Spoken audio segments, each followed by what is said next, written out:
বিদেশের মাটিতে দাঁড়িয়ে দেশকে ছোট করলেন রাজ্যের মুখ্যমন্ত্রী মমতা বন্দ্যোপাধ্যায়। আর তারপরে রাজ্যের বিরোধী দলনেতা শুভেন্দু অধিকারী তিনি এই বিষয় নিয়ে কিন্তু সরব হয়েছেন। এই বিষয়ে তিনি বিদেশ মন্ত্রী এস জয়শঙ্করকে চিঠিও লিখেছেন। রাজ্যের বিরোধী দলনেতা বিদেশে ভারতকে বারবার অপমান, আন্তর্জাতিক মঞ্চে দেশের অমূল্যায়ন, দেশের নেতিবাচক ছবি তুলে ধরা, ভারতের উন্নতির সম্ভাবনাকে খারিজ করা, বিদেশ সফরের অনুমতিতে নিষেধাজ্ঞার আবেদন, ভারতীয় দূতাবাসের সহায়তায় বিদেশে গিয়ে দেশের অবমাননা।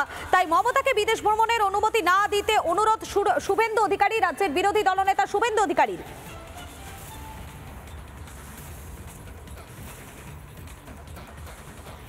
একটা চিঠি লিখেছি, একটু পরে মিডিয়া গ্রুপে দিয়ে দেব, যে ভারত সরকারের অনুমোদন নিয়ে হাই কমিশনের ব্যবস্থাপনায় ওনাকে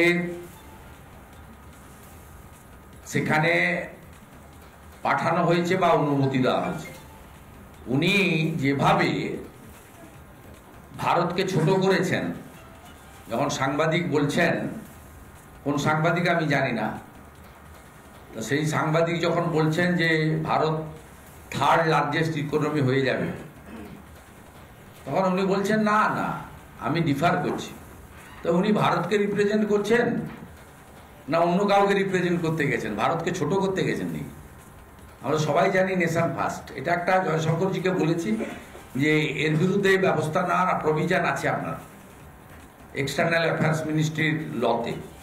আপনি এনার বিরুদ্ধে অ্যাকশন নিন এবং নেক্সট টাইম পারমিশন দেবেন না।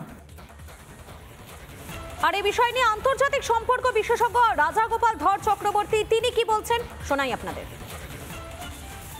আয় কিভাবে উঠবে নামবে তার সম্বন্ধে যে সমস্ত ভবিষ্যৎবাণী যারা করেন, এটা তার মধ্যে ইন্টারন্যাশনাল মনিটারি ফান্ড আছে, ওয়ার্ল্ড ব্যাংক আছে, বেশ কিছু প্রাইভেট অর্গানাইজেশন আছে, তারা সবাই মোটামুটি একমত যে 2060 সাল নাগাদ তারা দুনিয়াকে রাজত্ব করবে ভারতবর্ষ, এটা তাদের ধারণা। উনি বলছেন আমি মানি না এটা। ভারতবর্ষের একটি রাজ্যে মুখ্যমন্ত্রী হিসেবে এই বক্তব্য এটা অত্যন্ত বেদনাদায়ক। ওনার বলা উচিত ছিল খুবই আনন্দের। উনি বলছেন যে ভারত এগিয়ে যাবে না, এটা অত্যন্ত দুঃখের, বেদনার।